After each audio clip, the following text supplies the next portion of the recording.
Welcome, everyone, to Couch Potato Diary. Happy late Monday. My name is Peter Klein. Thank you very much for tuning in today. Coming up on the show, it was an incredible night for AEW. We look back at All In. Plus, we get ready for this weekend, WWE Battle in Berlin. And then we move to the NFL preview. As we look earlier today, we talked about the overrated, overvalued teams and players. Today, we are looking at the undervalued teams and players in the NFL. And then another mock draft closes the show. So, thank you all so much for tuning in today. Let's talk some wrestling. Okay, before we get into AEW and all of that, I do want to just draw some attention to the passing of Psycho Sid Vicious. Unironically, one of my absolute favorite wrestlers. There was a charisma about him, and you just look back at just how impactful his career was. And how, like, just the charisma that he had, the size that he would have. There was something really big about him. Obviously physically, but just, like, as a persona as well. And, like, not a lot of 5-star classics, no. But he absolutely did a good job of getting that emotion and connecting with fans. And, like, you look back, feuding with, like, Sting and going for the WCW championship, the NWA championship in his early days. And then he is feuding with Hulk Hogan and has a WrestleMania match. He has WrestleMania matches with Hulk Hogan and with The Undertaker. And then he's off in WCW and he's feuding with Goldberg. And as everyone famously knows, Goldberg. And all of that. Like, this was just someone who companies brought in and immediately knew they could trust in big situations. And I just, as a kid growing up watching him, was immediately drawn to Psycho Sid. And there's obviously a stretch where it's, work rate, blah, blah, blah, blah. And you can kind of discount it. And I think that is a real disservice because for everything that pro wrestling is supposed to be, the emotion of it, being able to bring you in and all of those things, he was able to do that tremendously well. And so the wrestling world, no doubt, losing a legend today as Psycho Sid passed away. So I just wanted to mention that here off the top of the wrestling segment. But obviously no easy transitions out of this. But AEW with an incredible night a couple of nights ago with All In at Wembley Stadium. And this was, like, we did, if you want a full match-by-match kind of reaction, that is, wherever you are consuming this, that's available. But it was kind of the perfect night for Bryan Danielson. Like, it was, every note they hit so well. And I have said before that I thought Bryan and Swerve brought the best out of each other and found ways to just, their characters really seemed to complement each other in the best ways possible. And it was a treat to watch that whole thing play out. And I thought that match hit all of the notes that it needed to, and just beat by beat. It was incredible. Legitimately, one of my favorite matches that I've ever seen. And honestly, one of my favorite builds that we have had. And I know AEW doesn't get a whole lot of credit for the storytelling, and quite frankly, nor should they. But I do think that this is a company that at least deserves a bit of a pat on the back for what they were able to do in this one, because they did a tremendous job with this story and with this show. It was a blast to watch it. And now it's kind of what's next. For Danielson, like the Christian thing, I came out of that show assuming Christian was going to be the guy. I don't know if that's the case now. Apparently that's something you can cash in whenever. It'll be interesting to see. I kind of joked about it on the recap show that it will be funny. Christian playing up things with Bryan Danielson, where Christian is kind of this father figure, and the whole crux of this whole Bryan Danielson thing was talking about the his relationship with his kids and stuff like that. So I think there will be some fun promo work to be had in all of that. I think at some point here before this run really ends for Bryan, I do think a Nigel McGuinness something needs to happen for sure. But I think that there are some real legs to a Bryan Danielson title run here. I think obviously Wrestle Dream is going to be in his neck of the woods. I think that's in a couple of months. So I think that there is absolutely something there to do. The Christian thing doesn't really excite me. But you just saw in that gauntlet how many guys I think it would be interesting. Another match with Zack Sabre Jr., another one with Okada. And again, like I said, a Nigel McGuinness one. A Ricochet match in AEW, I think would be incredible. I think that like a Konosuke Takeshita is someone who I think would be very interesting to see in this role after a very strong G1. So AEW has no shortage of title challengers now for Bryan Danielson. In terms of Swerve, like this Swerve and Hangman, it's ready made for All Out. Like they have had some wild ones. Honestly, like I feel like you kind of have to put Bryan Danielson on here in some way because he just won your world championship and you're trying to sell tickets and that has not been a strong suit and you're trying to get pay-per-view buys.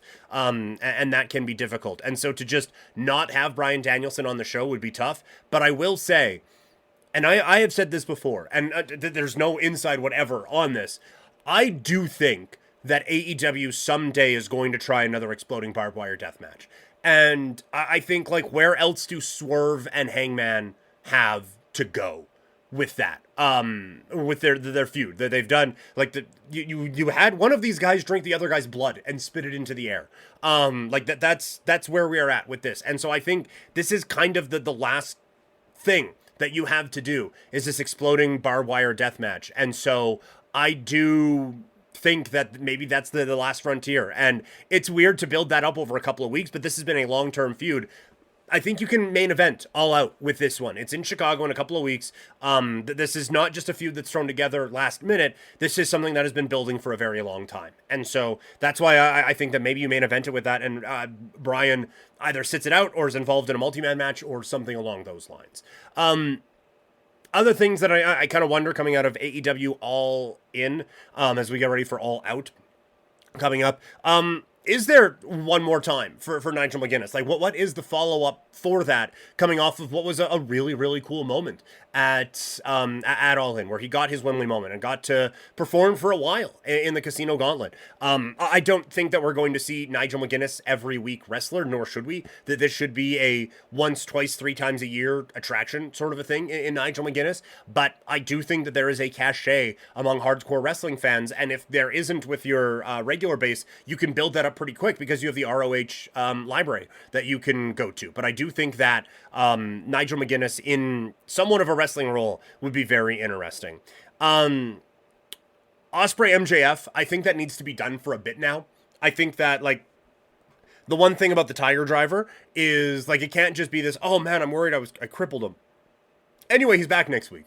Like, I think MJF, I know he was just gone for a while, but at least needs to be gone for a few weeks to sell the impact of this gigantic move. And then hopefully when he comes back, we lose the American gimmick and he's just MJF again. But that kind of opens up some interesting whatever with Ospreay. Again, with a couple weeks to build it, I think you want to do a little bit more if you want to build a Ricochet thing. And I think honestly, if Ricochet was going to be in that spot, putting him in the gauntlet, the gauntlet anyway, doesn't make a whole lot of sense. And so I do think that there's some interesting ways that they could go here with Ospreay and the International Championship. I have said for a bit, too many titles in AEW. I made the joke that you could do the Intercontinental Championship with Ospreay and with Okada, and have that be just a main event whatever match. Obviously, that's a little on the nose if it's the Intercontinental Championship. Just dropped a baseball on my keyboard. Like, again, it's a little on the nose, but I do think that it is something you maybe look at. But there's going to be a lot of opportunities here, and I think Pac he won a number one contenders match, right? So I would guess it's Pac against Ospreay next, and they're going to have, again, one of the crazier matches you'll ever see, probably. And the last one for me, like, I don't think I'm interested to see like the women's matches that came out of this. With Mariah May and Toni Storm, I don't think that's over. I think we probably see a full mental breakdown Toni Storm. And I don't think Britt Baker and Mercedes Moné is necessarily over either. Although I guess there did seem to be a little bit of finality to that on Sunday. But I do think that there is a few ways that you can go with them. But the one for me, next for the tag team titles, I would imagine we get the Acclaimed against the Young Bucks. Do we get Grizzled Young Vets against FTR in 2 weeks at All Out? That seems maybe a bit quick. But I do think that that's something that's kind of building there. as well. Okay, now time for to put AEW now behind us and get ready for WWE Battle in Berlin. Now, I am taping this Monday night at 9:22 p.m. Mountain Time, which does mean Raw is done. I have not watched it yet, so apologies if some of this was covered in that, but it's been a long day. So a couple early things that I'm wondering about Battle in Berlin, and we'll expect to have a full preview of that coming out on Friday. But it's going to be tough for the world title matches to build drama because no one believes Randy Orton is beating Gunther, and no one believes Kevin Owens is beating Cody Rhodes. And this has been a bit of a challenge at times, specifically for Cody Rhodes. But I think it's going to be a challenge now for Gunther, is building up credible championship threats that make you think that there could be a title change. These are not them. And so it's going to be a difficult spot to try to build these matches into something that you feel like is an actual legitimate whatever, and not just a, well, we needed Cody on the show, so here's 15 minutes of Cody. And well, it's Gunther's home area, so we need Gunther on the show. There's a lot more that I think you can do with those guys. And I think there's a lot more that kind of needs to be done to build them up. What do they do with the women's tag team belts? I think is a little bit interesting, because it seemed too soon to take them off of the Unholy Union. And I think, honestly, if you do that, I'm not going to say it kills them because they were just champions or whatever, but it really does cement this idea that they really just won those titles because of where the show was. They've done nothing to solidify this group as a tag team, nothing to make me feel like this is a legitimate group. I get they won the triple threat tag, whatever, on Raw a couple of weeks ago, but that didn't really be like, okay, well, now these guys are a legitimate team. Again, that just kind of felt like, well, fuck, we need to give them a title win, or a title defense before we take it off of them, so let's do that. But it also feels like beating Jade and Bianca isn't the best way of going about that either. Jade is obviously an incredible performer, has an incredible look. The in-ring stuff, there's obviously some stuff that needs to be refined, of course. But I do think that we are bordering on wasting her a little bit in this whole thing, and I think the loss didn't help anything out. Like, they've kind of just felt a little backburnered, and Jade Cargill should not be backburnered in any stretch. And so I think getting it back on them does make a whole lot of sense, but it really comes at the sacrifice of the Unholy Union. And then the last one, CM Punk with a chance at his revenge against Drew McIntyre. I think that match is going to be incredibly violent, and that match is going to be quite the spectacle to see. I would imagine Punk gets his revenge and gets his win back, quote unquote, in beating Drew McIntyre. But I think it's going to be a really, really, really violent match coming up this weekend. And so I think that'll be fun. But like overall, this is not a card I'm buzzing about. It's not a card that I'm super excited for. I think this is going to be another one where the crowd is going to kind of steal the show a little bit. But this just feels like a survive and advance type of a card, which is a little bit too bad because SummerSlam was amazing. And it felt like there was a lot of interesting directions coming out of it. And this just kind of feels like, just there isn't a whole lot to it right now for me. Okay, let's shift gears now, as the 2024 NFL season is rapidly approaching. So it's time to continue our preview. Earlier today, we looked at overvalued and undervalued teams. We looked at overvalued players and teams. Now we're going to look at undervalued players and teams in our 2024 NFL season preview. What's the easiest choice you can make? Window instead of middle seat? Picking a vendor who sends a great gift basket? Outsourcing business tasks you hate? What about selling with Shopify? Whether you're selling a little or a lot, Shopify helps you do your thing, however you cha-ching. Shopify is the global commerce platform that helps you sell at every stage of your business. From the launch your online shop stage to the first real-life store stage, all the way to the did we just hit 1 million orders stage. Shopify's there to help you grow. Whether you're selling scented soap or offering outdoor outfits, Shopify helps you sell. Wherever and whatever you're selling, Shopify's got you covered. Sign up for a $1 per month trial period at shopify.com/try. Go to shopify.com/try now to grow your business, no matter what stage you're in. Shopify.com/try.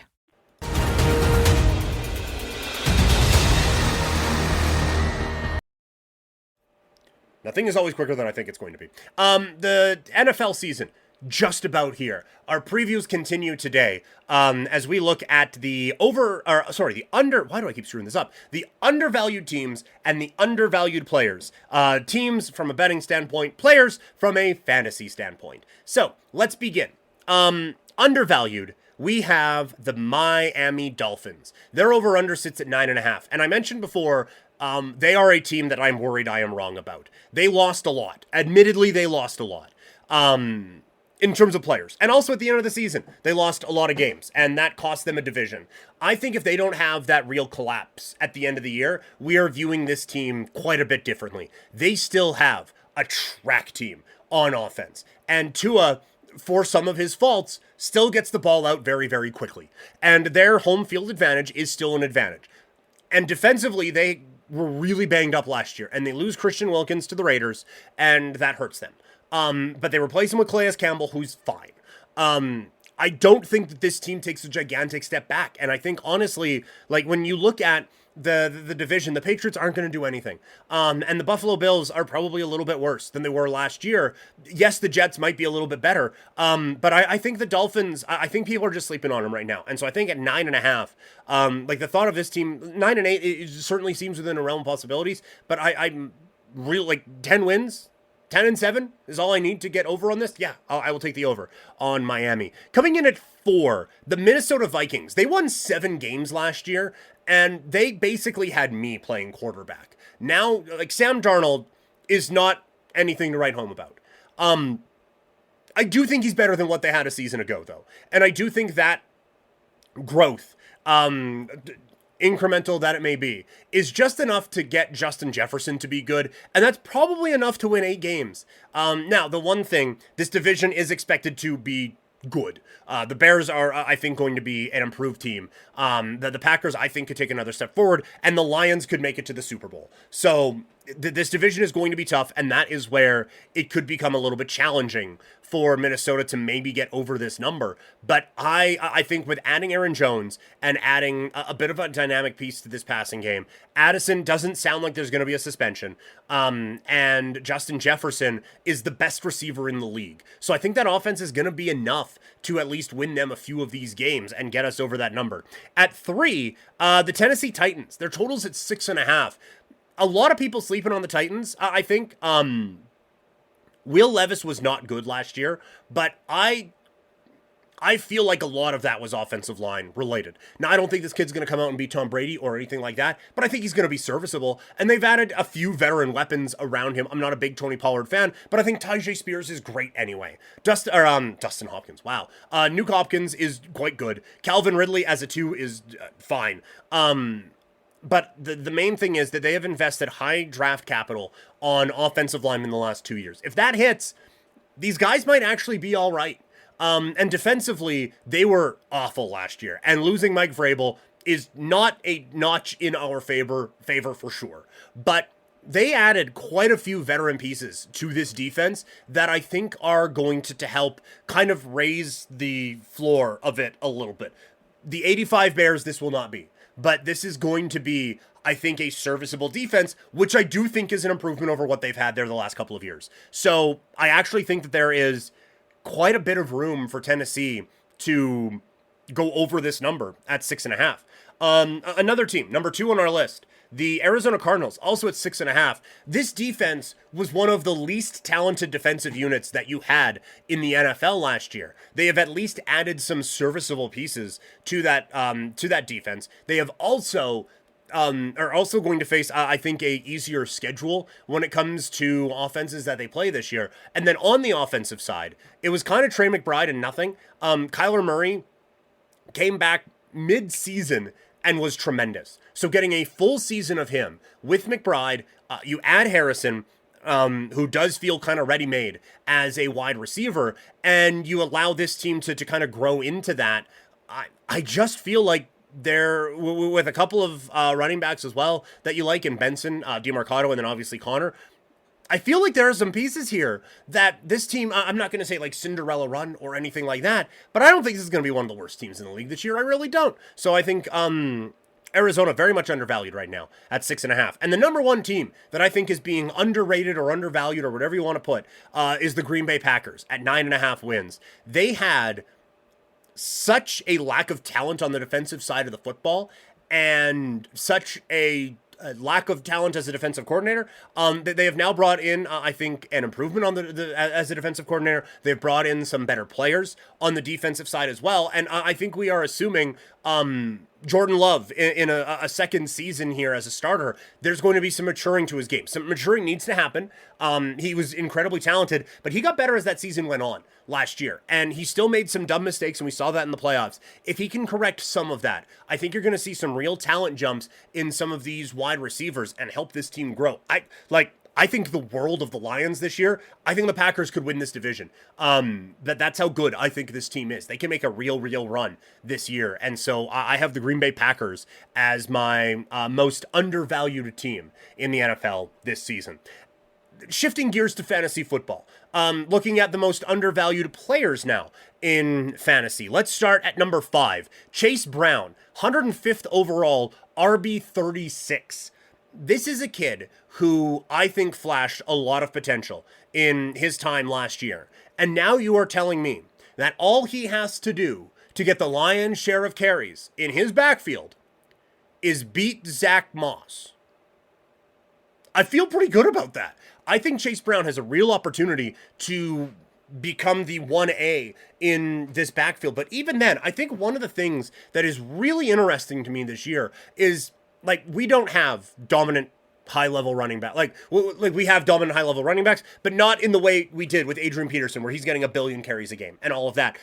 Everything is a timeshare now, with very, very few exceptions. ETN out in Jacksonville is one that comes to mind. But for the most part, it's a lot of splits.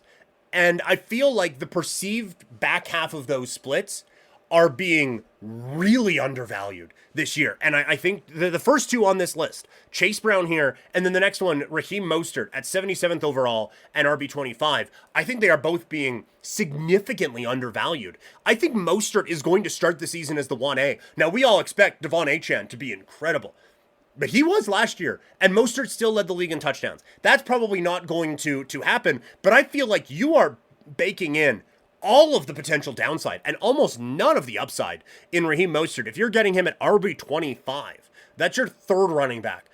I'm very, very comfortable with him as my RB3.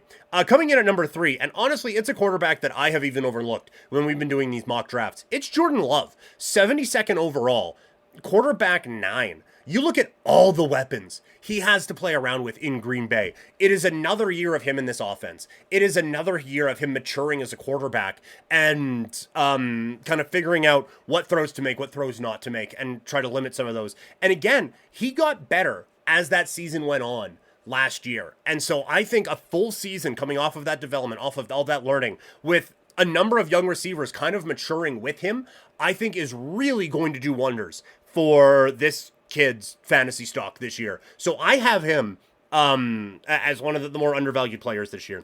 At 2, it's Deebo Samuel, 26th overall, wide receiver 13. Even if Brandon Ayuk does stay, Deebo Samuel is just one of those guys that San Francisco just wants to get the ball in the hands of and let him do some stuff.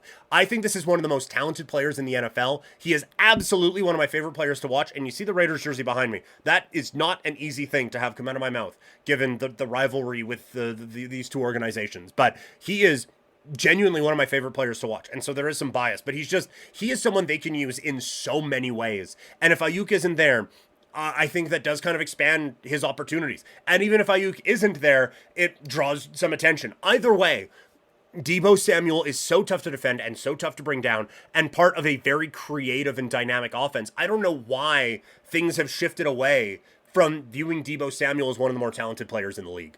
And at number 1, it's Isaiah Pacheco. We talked before about how there are very few one-man gangs in running backs. Isaiah Pacheco is about as close as it gets. There's going to be, it's Andy Reid. There's going to be 8 guys you've never heard of before taking opportunities away from Isaiah Pacheco at times, but he is so talented and the 1A in an Andy Reid, Patrick Mahomes offense.